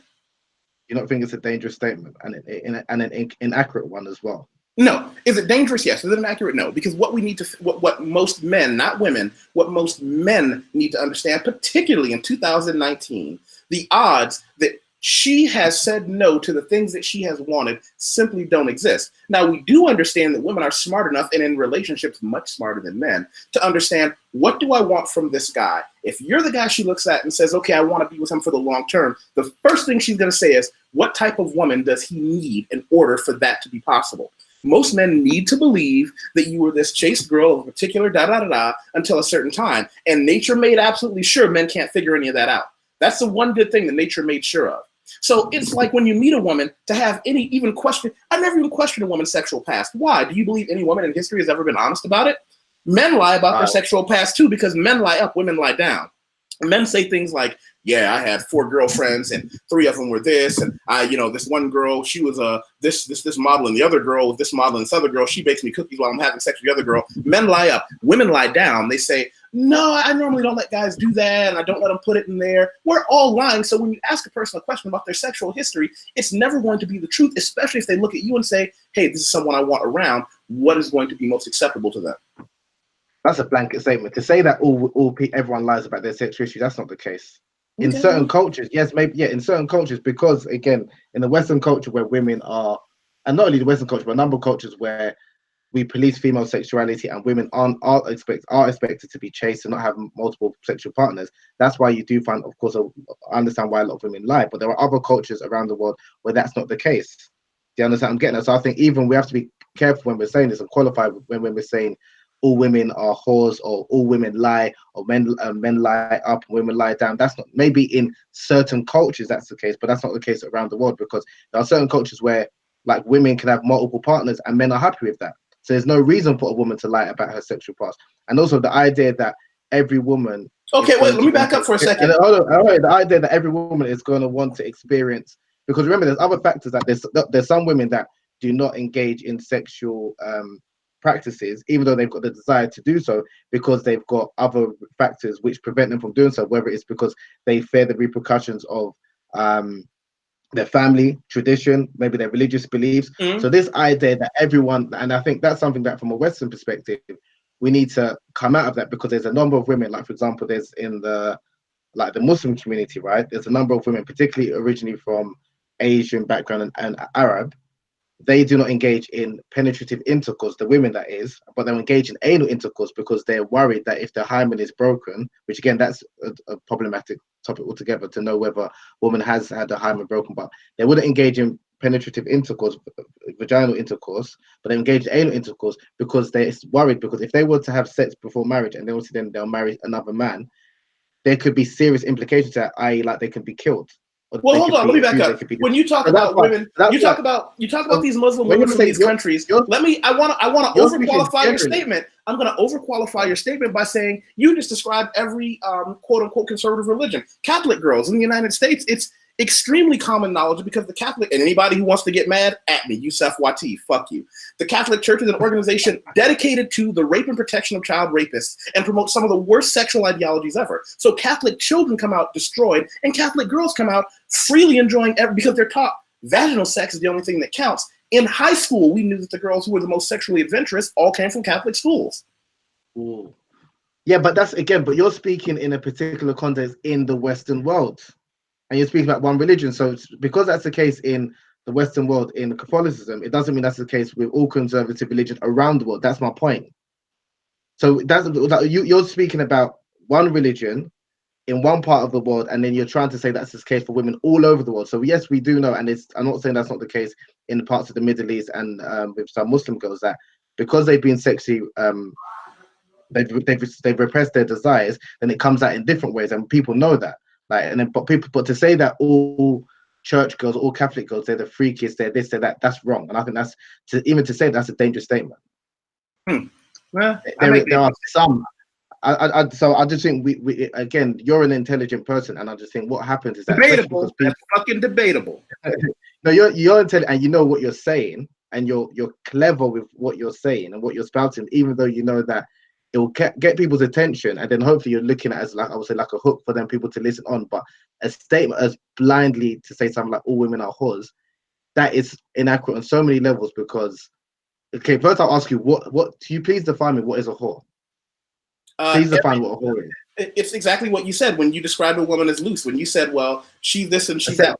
When I say, let me do it this way. When I say yes, all women are whores, it's a mindset that you have to have going into any interaction where you just have to assume, yes, she's had lots of sexual encounters. No, there's nothing you can do about it. You'll never be her first, but maybe if you're a good lover and you learn the squirting techniques in your clever book. Hold your book up again for us. I'm gonna give you a shameless plug again while I say this. And I left the link in the thing. Yes, you might not ever have been her first, but if you learn the Kunyaza book techniques, maybe you can be her last. But only naive men with very low experience as women go into these situations thinking, I'm going to talk to her about her sexual past and use that to decide whether or not. First of all, if you approach this woman, you're already hooked. Because you're not going to be, no man has ever become less attracted to a woman when he found out she wasn't a virgin or that she had sex with other women. I mean, with other men or women. It just doesn't really happen that way, although we try to be noble and say, yeah, that's definitely going to. No, it's not. Men like as a life partner. Because remember, as men, and let's be honest with ourselves, we know there are some women, some women they're attracted to, but we know that this is just for a casual relationship. It's not going to go anything past that. It's not going to. So there's some women we view as sexual partners, some women we view as potential life partners. Like whether it's a girl. Most men have. They don't want. Why is it a problem? No, why is it a problem? Same with some women, they can have that. They have some men for fun, and some men they'll look at as potential like baby fathers and potential husbands. Well, here's the thing. We don't look at every person the same. I do agree. If men are using the wrong criteria. The criteria that we should be using, if this woman is going to be the woman who, and I always call it the wake up next to me test, the woman who wakes up next to me, not necessarily the woman I had fun sex with, even though she should have been, is she loyal? Is she obedient? Is she honest? Those are the criteria. I don't care what she did before she met me. Before she met me, she might have never met a great man before. But I'm telling you, I might not have been her first lover, but maybe I'll be her last. And every time I have sex with her, I'm going to try, again, using the advanced techniques in your book. Every time I have sex with her, I'm going to try and have sex with her in a way that makes her say, you know what? This is the real deal. Why do so many men are concerned with the past? Why don't you set a standard for yourself and say, I'm going to change my criteria from sex to what kind of mind does she have? Can she help with I'm sorry. Ego. It's ego. It's ego, yes. And a lot of men, we've got insecurities as well. Like yes. You mentioned earlier, we have got a lot of insecurities because if you were to ask a lot of men, would they settle with a woman who had sexual relations with their friend? A lot of men, they couldn't do that because just the thought of, even though it happened in the past, just the thought of a man having his woman having relations with his friend, he couldn't deal with that. Whether that's right or whether that's wrong, but a lot of men, our ego is important for us to function. Do you understand? Again, we need to have pride. Now, I'm not saying that, again, we should be realistic, and I'm not saying that a man should only be with a woman or only find women that are attractive that are completely chaste and had no sexual experiences, because he's living in like la la land. That doesn't exist. But he has got a crime. If he doesn't want a woman who maybe has slept with his friend, what's wrong with that? The same way if a woman doesn't want to have a relationship with a man who's slept with her friend, she's well entitled to have that because she doesn't want to have something. She doesn't want to have the thought of something so close to home that it can kick off again, kind of thing. So to say that it's wrong for men to have this criteria, then I'll say to you, I think we're conflating issues. And I'll say to you, who are you then to say this is what men should have as a criteria? If that's how a man wants to choose his life, if that's what a man is looking for, or if what a woman's looking for in terms of characteristics, who are you to say this is what a man should have? A man should have these qualities. What he's looking for in a sexual partner should be the same as what he's looking for in a long-term partner. I'll tell you why. So, if I didn't get so many emails and letters and comments on my writings about what am I doing wrong and how come I can't find that special girl, and then 3, 6, 9 months later, with this mind-blowing revelations that I give them on changing the standards they have for themselves and looking at women differently, then they say, oh, the world opened up for me. The only thing I have, listen, I'm just a back porch philosopher who a lot of men over the years have found they can come to for clear, evidence-based and reason-based discussions on life, making money, women. I'm not telling you I'm perfect. And you know what? I'm not the right teacher for everybody. But when I got to a point in my life where young men said, I want you to mentor me. I do paid mentorships because it got to the point where it was so expansive. Where I work with someone, and when I tell people I want to work with them as a mentor, the first conversation we have is I want to do this for about 6 months. If after 6 months, I haven't helped you, either I'm not the right teacher, you're not the right student, but I'm not going to keep taking money from somebody forever. I'm not a psychiatrist. I don't want a long-term client.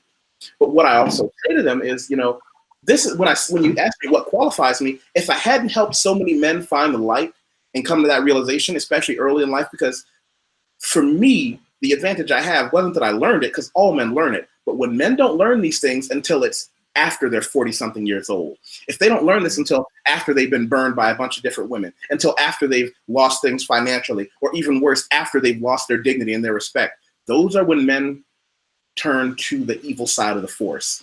Those are when men become the abusers and hurters of women. And there's nothing more dangerous than a man who becomes enlightened on the true nature of women after he's already been hurt, because those men use the force for evil. Consider that my ability to be open and honest about my beliefs on the internet forever, where somebody's recording this right now, is a testament to I lead this life. And I'll never have anyone in a situation to say, well, that's not how he really is, because I can say it openly. Most men can't. But when you do cross that line and say, this is how people behave, women don't find me less attractive because I understand women. They find me dangerous because they get a little uncomfortable and I know certain things, but it doesn't make you less attractive. It doesn't make you less attractive to say, these are the kind of women I like. Unapologetically, for you, I want you to get to a point where you can say, yep, this is the kind of woman I like. And if you don't like it, yeah, fuck you, at me. But and think about it. You work for yourself. You work for yourself. No, I hear what you're saying. Yeah.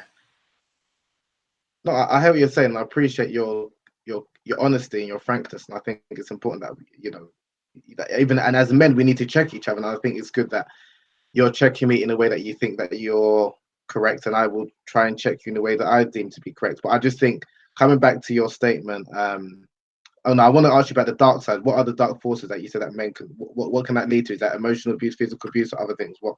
All of those things. I've seen men, once they realize that there's a very specific set of behaviors that, I'm not saying all women, but the stunning and overwhelming majority, if we go by that Pareto principle, the 80-20 rule, 80% of women are going to fall for men that display a certain set of qualities. And the good news is, as men, you can learn any of those things: physical fitness, respected in your, all those things. But once they learn how to make women look at them and choose that man to say, I want to open my heart and my legs for this man, and more importantly, my mind.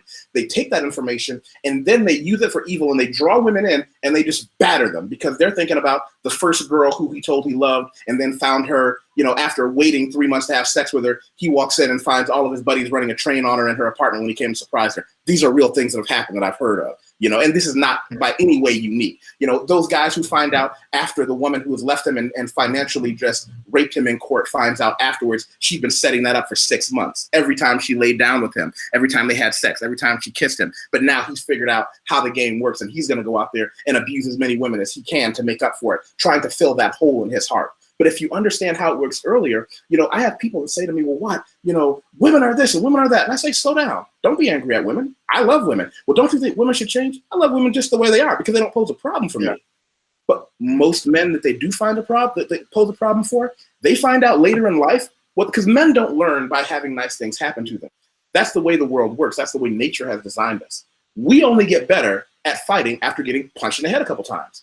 We only start learning how to communicate with other men after, again, getting punched in the head for saying the wrong thing. You either get tough or learn when to talk and when not to. We don't learn how to swim until, oh, I almost drowned. I need to learn this shit. We don't learn about women until, and this goes to another conversation we can have. So many of us don't have the father's knuckles in our community to teach us that masculinity isn't to be feared. Masculinity is what civilized the world. Masculinity, isn't being weak. Masculinity is being strong and using that strength in the right way. By the way, those things attract women. But we don't want to hear that. All they want is, why don't I change? And when I found out. So when you ask when men turn to the dark side, when you hear about those men who go on these shooting rampages when they shoot women, or men who go in and do the murder-suicide when, here's one thing that's come up big in the United States and in the UK, paternity fraud. I had a client, I worked in the financial business for many, many years as securities, mutual funds, whole life insurance, helping people pay less in taxes. I had a client who was a pediatrician, a baby doctor. And I went to his office one day for some paperwork. And he said, I got to go to a conference next week. And I said, oh, what's it for? Are you learning some new technique on saving children? He said, no, we got to sit down and talk to the lawyers. And I got really afraid. I thought maybe that they were being sued. He said, no, there's this issue that keeps coming up. I'll tell you about it when I come back. He comes back, we sit down, have coffee.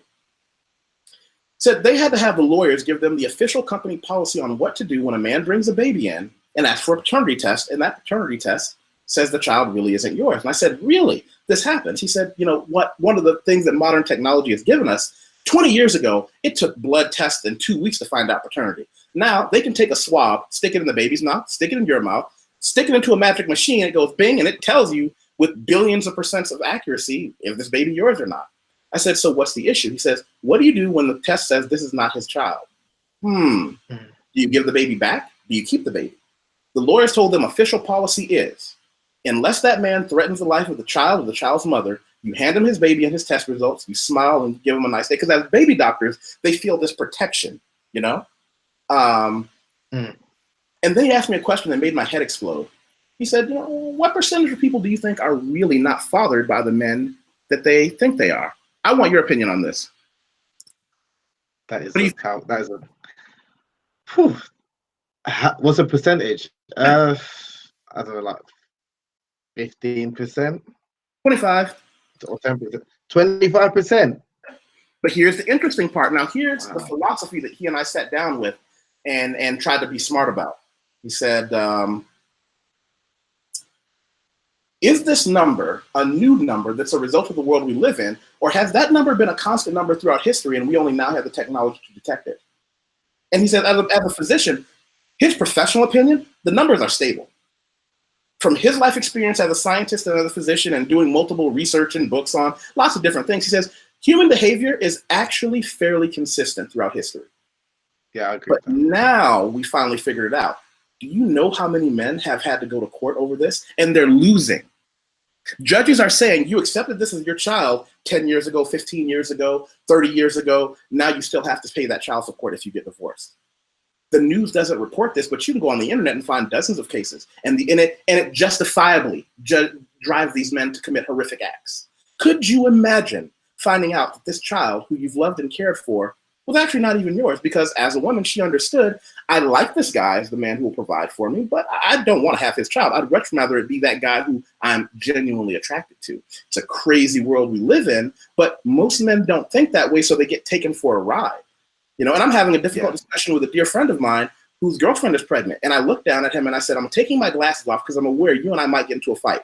And both of us are, amateur fighters. We are both dangerous men. I says, I love you, so I'm going to say something. And if you have to hit me, one of us is probably going to the hospital, but I accept that. Are you going to make sure that you have a paternity test after your girlfriend has this baby? And that was one of the most terrifying experiences of my adult life, because neither one of us are meant to be taken lightly. And we sat in silence for a few seconds to where it became uncomfortable. And he says, I don't think that's necessary because, and I said, fuck you and fuck what you think. You and I have been friends long enough to not be nice about shit. This is a girl you met, you had sex with, and now she's pregnant. Do you think she's special? Are you going to look me in the eye and tell me she's different? Do you think you're the first guy that she decided, you're so magic, I'm going to let you not use a condom? And I provoked him to the point where he says, okay, fine, maybe you're right. Don't maybe. I want to hear you say it. And we're going to have that conversation again after this baby is born. Why did you ask that question? I mean, were not going to too much detail of their relationship? Was it because he got her pregnant after recently meeting her? Was they in a long-term relationship? Like, what? Yeah. Oh, he got her pregnant after recently meeting her. Like, would you ask that question if he was with her for like 3-4 years? And I know it's difficult to know, but you didn't see any obvious signs which would make you think that she might have had another sexual partner. I'm just asking. Here's right, devil's advocate. This is men's stupidity. There are no outward signs. Men are good at certain things and women are good at certain things. It's not right or wrong. Men got what they want with this right here, right? Smashing down doors and stabbing people until I got it. Women aren't strong and they're not big. How did women get what they want? Through guile and cunning. We don't want to talk about that.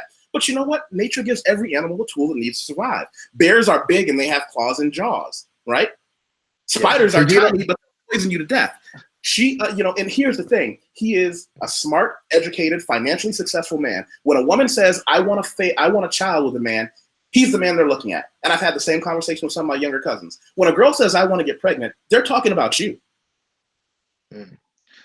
So would you advise every man that when he finds that his partner's pregnant, like wait until he's seen something which maybe makes him think maybe that child is not mine? I'm just asking, like, was that what advice would you give to men in general, like who are soon to be fathers, or they think they're soon to be fathers? Would you say they should all have paternity tests, or only have a paternity test when there's some element of doubt, or when they're not sure about the woman's intentions or her? Well, again, everybody feel free to get mad. You can at YUSEF WATEF on all social media. 100% of men should check. Let me say that again. 100% of men. Because none of us are smart enough to know. Don't let your ego get you jammed up. And again, part of this is, let me tell you how I'm jaded. I worked in the financial industry long enough to have sat across my office table with so many men who are in that stage of life where they found out a child that wasn't theirs, or they're getting divorced and found out this woman had set up, to financially rape him, not fairly, but unfairly for years. I'm telling you that as men, none of us are smart enough to know what a woman is thinking. I'm smart enough to know how dumb I am as a man, because we got all our skill points in muscle and penis. That's it. That's what we got. I'm not complaining about how we got it, right? Okay, what percentage of women would you say are faithful? Well, hold on a minute. Now we're going back to my original thesis statement. Now we're going back. We're going back to my original statement when I say all women are whores. All women aren't whores. All women aren't whores. But I assume everyone is. That way I don't make a mistake in believing that maybe she's special and she's different. Wow. I love. Did you have bad experience? Did you have a bad experience? That's the reason people come to me for advice. They say, Wateef, you're this wild man who does all these crazy things that we think are weird, but how is it you can say these things? Because I've never had that bad experience. And I was taught by men older and wiser than me thin things from the beginning. No, but I appreciate your honesty, your brutal honesty, but to think that all women are, I understand, like it's like if you're going with the assumption that all women are whores, so if a woman shows you that she is a whore, then you won't be upset by it because that's what you went in the beginning, right? So understand that it makes sense, and you won't be sat in the way of protecting your heart or protecting your emotions. That's a clever way of going about it. But when they go with the opposite, they think that all women are chaste unless they've seen otherwise. But you're going with it like in a way you're thinking everyone is dishonest. So if you're in business dealings and someone proves to be dishonest to you, you're not going to be upset or found out think that the person betrayed you, because you think that you're going into like relationships. It sounds like from a negative perspective. But here's the thing. I'm not going into anything negative because here's the thing. I treat women amazingly well. Women are always surprised and go, I thought you were going to be a savage. Well, I am, but I'm not going to put myself in a situation to get burned later, so I can treat you amazingly well. But here's the thing. This knowledge, this way of thinking has let me open up my heart to women in a way that most men can't because I've set up safeguards to make sure I don't get screwed later.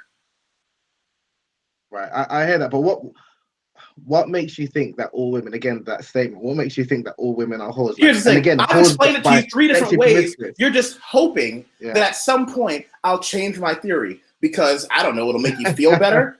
I've explained it to you 3 different ways, and as a man of letters and as a man of critical thinking, you understand exactly what I'm saying, just as all the people listening do. You're just hoping that maybe I'll step back and say no. But again, here's the privilege of being your own man. I don't have to step back from any of my words. And that's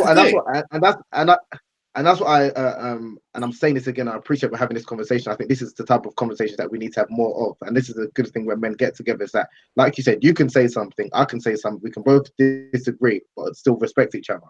But unfortunately, what you find in like nowadays, like when you see men speaking in public, is everyone is saying they're dancing to the tune of women. They're saying what women want to hear. So what you're saying, some women will agree, some women will disagree, some women might agree with me. Let me give you my closing statement. Let me give you my closing statement. When you say that they stand out in public and they want to dance to say what women want to hear, they do that thinking that women will find them more attractive because they roll over and show their belly like a puppy and say, look at me, I'm not dangerous. When in fact, what they don't understand is the same women who publicly shame them aren't shaming them because they really believe that what they're saying is wrong. They're filtering out the weak men so that they can know who to slide in on the DMs later, who they can accidentally bump into in the supermarket and smile because that guy's not afraid, because when she chooses, if she's choosing right, if a smart woman is choosing right who to open her legs, heart, and mind for, they're not choosing the weak men who back down at the first sign of controversy. Those aren't the men they commit to. Fair point. Last thing I wanted to say, I wanted to get your thoughts on like the Me Too movement and the Gillette ad. I don't know if you saw that. Here we go. When they're trying to read. What's your thoughts on? They did like, are they redefining masculinity? And yeah, but here's why I didn't even write anything about it. I don't give a fuck what somebody else thinks about my masculinity. Like, I genuinely wake up every morning hoping that a bunch of weak men read that, change their behavior, become less attractive, and there's more for me. So if you want to follow some online ad or some company that puts some propaganda out there to convince you that being masculine is bad, good. I want you to follow that bullshit advice so that you are no longer competition for me. I hope you find every one of those soft-hearted, impotent, limp dick man who says, no, I should, like, there was a part that my friend showed to me online. The part that got me is there's a beautiful woman that walks by. A guy goes to walk to say hello to her, and his friend says, no, don't say that. If any man ever put his hand on me to try to say, don't talk to this woman, we would have, like, I wake up ready. So I would look him in the eye and I'll say, I want to make this abundantly clear. Under no circumstance can you ever touch me. And if you ever try to police my behavior, it's just going to be on immediately. And I'm telling you, and I would say I'm telling you this because as a friend, and I hope it's a friend, not some stranger, as a friend, a colleague, I don't want it to go there. But when I see a woman that I enjoyed looking at, I'm going to give her the opportunity to say no to me. That's why I'm happy in life. I don't live life worried about what other people think. And if it goes bad, here's the difference. I'm willing to accept the consequences of my behavior. But I won't go down without a fight. I'm not the toughest kid in the lunchroom. I never was. But after being that kid who got beat up I just don't want to be the one you look at and say, it's going to be easy to take his lunch. That's all. I just want you to wake up and say, you know what? If I'm going to screw somebody over, there are easier marks than that guy, Yusef Wateef. He kind of grew up into a guy. Listen, this is what happens when you do have men who can teach you about masculinity. And part of it is I was a blank slate as a child. Remember, I was the fat kid who got beat up. My parents made sure I was a nerd, which I didn't learn until later in life was the whole plan. It's a good thing. I wet the bed till I was 15 years old. There was no place I had to go but up. But once I figured it out, once those older men who told me after I got older, and they were like elderly, they said, we realized you had nothing to do. You had no choice but to listen. I didn't have any of the advantages that my cousins have had. I wasn't born with a six-pack, a beautiful smile. I'm not exactly a nice person to be around. So they said, this young man, he's got nothing to do but listen. And when I did, life changed. When I went to college, my whole experience was different. As I grew into manhood, my experience was different. By the way, Faith Jefferson, shout out to Faith Jefferson. She said, or he, I don't know if it's a he or she, totally agree, just as a prenuptial agreement is required 100% of the time. In the United States, it is. It is. Because again, women being smarter than men, the smart women pick a winner early in the race. They're walking around that racetrack before the race starts, smelling the horses, looking at which one is scraping the ground, which one is peeing, which one looks nervous. Smart women, not all women, just the smart ones. I got into a conversation about, and this is a loaded conversation, a different conversation. We're gonna have a couple conversations.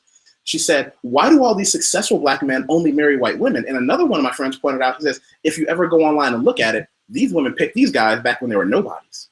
I went to school with white women who told me all, and again, women have different conversations when they realize you're never going to be that guy for them. They can speak to you more honestly when they say, well, he's never going to fall for the bullshit anyway. Their mothers told them from the beginning, listen, have fun in college, but you are looking for a PhD and an MRS degree. Look for those young men who you say are going to be successful in life. Catch one early. And the smart ones did. The smart ones had that mom that said, listen, while you're in college, you're in a fertile territory. Pick that guy that you know, pick the right major, has some potential, and show him early. They were out there, you know, all the other girls are still in the amateur leagues. These girls are 18, 19, 20 years old. Their mother turned them pro. Their mothers, not their fathers, their mothers turned them pro early. You're out there looking for a husband. And it didn't bother them if the guy was black or white. They're like, I want a man that's going to make a lot of money and be successful. And all I'm going to do is tell them the same lies that smart women have told men from the beginning of time. You're the funniest, your dick is the biggest, and you're the most amazing man in the world. And we all believe it. Shit, I know how the game works. And I still believe when women tell me that bullshit. But I know my weakness. Most men don't. And most women are smart enough to know that because they want us to be just as complex as they are, when we're not. So, but why? Okay, I understand why, from what you're saying, why white women choose successful black men, but why do successful black men not choose black women? Well, there are a couple of answers to that. I'll give you the one that a couple of my friends have always went with. We live in an age where, particularly my set of friends, we tend to be international. We tend to be the men who travel. We tend to be the men who start to see the world early. Some people say, well, you want a white woman as a trophy, but some men are free to the point where they can say, hey, some guys like tall girls, some guys like short girls, some girls like fat girls, some guys like skinny girls. Doesn't really matter. They just have the confidence to say, oh, this is the woman who treated me the way I wanted to be treated. Game over. Yeah, okay. That's it. I mean, yeah. So you don't think again, I'm generalizing, but successful black men disproportionately date outside the race more than men of other races? Do you think they're all looking for the same thing? I think they do. And in the United States, one of the issues that we keep coming up with is that a lot of black men, like I said, are A, getting picked early, but B, oh, this is a different conversation entirely. And I've got a few people who've messaged me saying they wish they'd gotten on earlier. You and I got to start wrapping it up. I've got stuff to do, and I know you do too. Yeah. You know what? Let's save that. Let's put a ribbon on that. So what are the things we got to talk about during our next discussion? We got to talk about the disproportionate dating outside the race. If you want to go back into the women whore theory, we can do that. What else do we need to talk about next time? Why men pay for sex. That's something I don't understand. How do you not understand why men pay for sex? Maybe again, because it's the ego thing. Because for me, I understand it. Ego, like I can understand theoretically, I can understand why a man pays for sex, but as a man, for me, it's like the pleasure is in the chase, and obviously, I know some people might not like the choice of words of conquest, but men seek satisfaction in that. Stop qualifying the words you use. It is conquest. We're men. Okay. We conquer things. Okay. Like the idea of you like to eat what you kill. That's going back to hundreds of years. That's what men like. You seek gratification in. Yeah. You're eating what you kill, right? Whether that man being the hunter, what have you. Whereas the idea, like the same way, I don't understand or respect a man who can eat, who can be someone that accepts charity when he's able to work. Do you understand that? That doesn't want to make his own bread. The same way with women. The same way with women. I can understand it because again, if a man's busy, if he's got all of these other things, but then, it's easy transaction rather than going on dates, rather than seducing and romancing a woman. I'll just pay for that transaction. But for me as a man, it's something that you should earn. The same way I don't respect a man who forces himself on a woman. I don't respect. I can understand it, but I don't understand really why. Here's the problem, though. You're conflating two issues. No. You're doing a false equivalence. I'm not saying. Sorry, I'm not making sure it's clear. I'm not saying that a man who forces himself on a woman is the same as a man that pays for sex. I'm not saying that. No, there's certain characteristics that I would expect as a man. Like for example, I respect or don't understand a man that doesn't provide for his family. Right. But here's the question I'm going to ask you, right? Selfish, here's the thing. Let me tell you, because I mean, I've seen enough of life in the world to tell you, here's how I look at it. Think of the last woman you had sex with. Ready? Yeah. Did you pay for that sex with money or time? Time. Which is more valuable to you, money or time? Hey, time is more valuable. Okay, so why did you pay the most expensive price? Why did I pay? Oh, that's a good question. Yeah, exactly. Because, hold on. Okay. No. We gotta go. We gotta go. I'm gonna let you think about that. I'm not, because here's the thing. I'm not telling you it's right or it's wrong, but I'm telling you, you just answered the question. Did you pay with money or time? You said time, and then I asked you which is more valuable to a man, money or time. So why did you choose to pay the most expensive price? So let that sink in. I can answer that. I can answer that. No. We got to give him a reason to come back. Right? Tune in the next episode and you'll find out. Yeah, because all my friends, you know, that are in show business, they say you always leave them wanting a little bit more, right? So this is what we're going to do. One, I want you to share this. I want everybody to share this on all their social media. Feel free to at me any questions or anything like that. Two, I need you to think of a friend, and I want you to take some time and I want you to text me. Tell me about somebody I should have on this show that's an interesting person, somebody who likes to have talks and discussions. Man, woman, conservative, or liberal. I don't really care. I just like people who think. Is that all right, Brother Habeeb?